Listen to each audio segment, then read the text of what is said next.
Hi everyone. In this quick video, I'll show you how to upload a file to Google Drive in just 1 minute. Let's get started.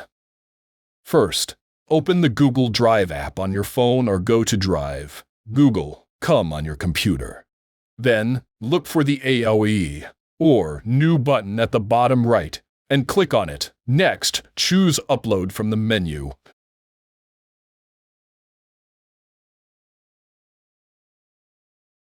Now, browse and select the file you want to upload.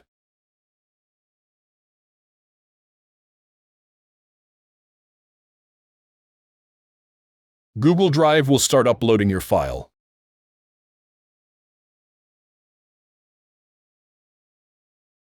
And you'll see it in your Drive once it's done. And that's it. Your file is now saved on Google Drive and can be accessed anytime, anywhere. If you found this video helpful, don't forget to like and subscribe for more quick tutorials. See you in the next video.